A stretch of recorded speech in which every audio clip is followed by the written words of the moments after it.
Black unemployment rates. Hmm. So, one of the things that we talked about it, I feel like we talked about this yesterday. Might have been yesterday that we mentioned it, but I remember, I think it might have been me that said it. I'm not sure. It might have been you. Who knows? But, um, black women in particular, 92% of black women uh, voted for Kamala Harris in the last election. And even more voted against Trump because, of course, there were third party candidates. Um, Black women, in theory, should have been the North Star on this election and every election. The health of a society and the morality of a society, I think, is determined by how the society treats the lowest in that society. And unfortunately, the lowest has always been in this country black women. Now, I'll add to that black men, I believe, voted against Donald Trump somewhere north of 82%. And those two percentages were the most pronounced percentages in the last election, full stop. Every other racial group broken down was closer to the middle. Black people was the only group that kind of voted in the extreme against the current administration. But black women, what we said yesterday was that black women kind of saw this coming. They kind of saw that it would make the world harder for them and for everyone. But they have often been sort of the canary in the coal mine, unfortunately. That's a heartbreaking thing to say, but, how healthy is the society? Well, how healthy are black women?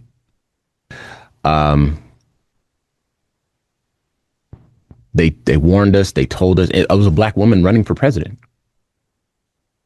So that was the gut punch, that the country said no to the black woman running for president. But also, they knew what was coming with this administration. And indeed, black women suffered the greatest job loss in American history, based on actual numbers. And, your heart breaks for this group of people that black women don't hurt people. They're not, it's for what? What more can you have from a group of people that you've stolen from their homeland, renamed, raped into submission, beat into submission, taken everything from them time and time again, and yet and still voted for this man who has taken from them again. Right? And it's just an awful reality. But indeed, they clocked it because, as I mentioned, black unemployment has surged under Donald Trump. So I'll share an article from the Black Information Network. Those are my 2 cents, Q, and I'll give the rest of the time to you. But again, from the BIN, a recent spike in black unemployment may be an early indicator of broader economic troubles, according to economists. According to the Labor Department, the unemployment rate for black Americans climbed to 7.2% in July, which is up from the 6.8% in June and the 6.3% from a year ago. The black unemployment rate is also significantly higher than the national average, which lies at 4.2%. For black women, unemployment has increased from 5.5% to 6.3% over the past year. Contributing factors to the trend include federal job cuts, which disproportionately affected black workers. In agencies like the Department of Education and Health and Human Services, black employees represent over 20% of the workforce. Significant increases in black unemployment are also occurring in states like South Carolina and Michigan, where the rate has reached 10%, nearly double the states overall. Experts have also cited business uncertainty around trade policy, the rise of AI, and political efforts to roll back DEI programs as other potential factors contributing to the spike in black unemployment. Economists are warning that the current pattern of black unemployment looks like an emerging trend of the overall labor market slowing down. And it's been noted that more than 300,000 black women lost jobs in the first half of 2025. These types of shifts often precede a wider economic downturn. So, yeah, Q. I don't want to talk up all the time, so let's get you to weigh in. This is one of those topics where I wish you would have talked up all the time. I'm just having a harder time daily trying to perform hopefulness. trying to not appear and or sound displaced and discouraged and hopeless. You keep hoping that one day you're going to turn on the television or open up a newspaper or click on your favorite website or turn on our show and we'll have something good to say, something redeeming, something hopeful, something encouraging. And, you know, those who work in newsrooms across the country know, like Ramses and I know, that there's so many stories we don't even get to cover. Yeah. There's so many families we don't get to comfort, so many parents we don't get to reassure.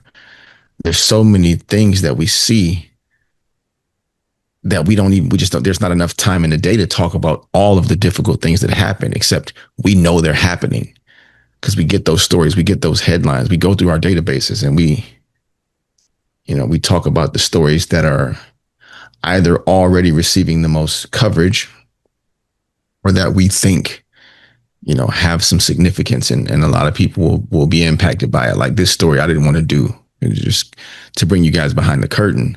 In our production meetings, we talk about which stories.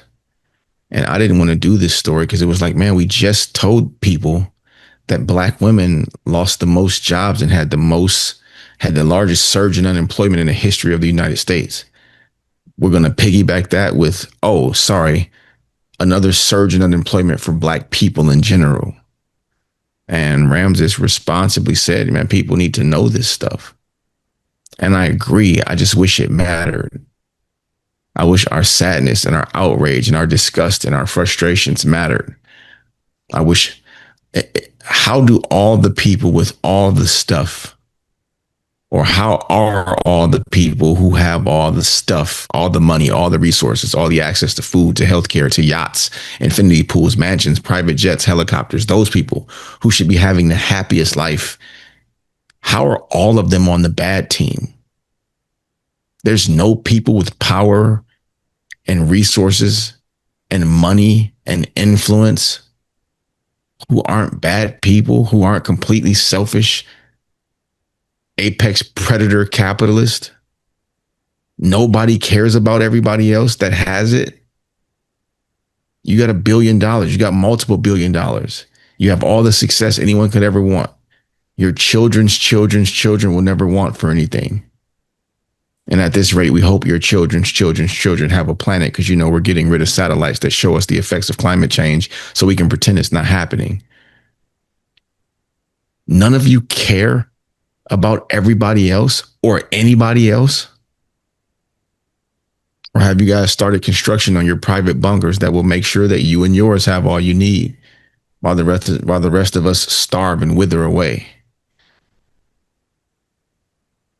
Like, how much of this are we supposed to take? It's every sector of life. Where we work, where we eat, where we get our educations, where we're trying to improve our lives, where we're trying to just make a living and feed our families. Make it all harder for us, take it all away from us all the time, right? Because it's generational. Throughout history, this has been the case. But never in our lifetimes, at least, has it been a daily thing. And I don't mean the oppression itself. I mean additional policy. Let's add more stuff to the table that takes away from those who already don't have. Yeah, we've already taken everything, but let's find some more to take. It's comprehensively hope defying, man. I'm drowning now, bro. I'm trying my best, you guys. But every day another headline, and every day a worse headline. Well, I want to say something, if I may. First thing, I hear you, and believe it or not, I do believe in a better tomorrow. Maybe not a better tomorrow, but a better, let's call it later this month. And also, just to add some credibility, I read that NPR article about them wanting to burn the satellites up in the atmosphere because it was giving data that supported climate change and our effect on the planet. So I wanted to make sure that's an NPR article for anyone who wants to check that out. But I remember reading that, so just wanted to say that.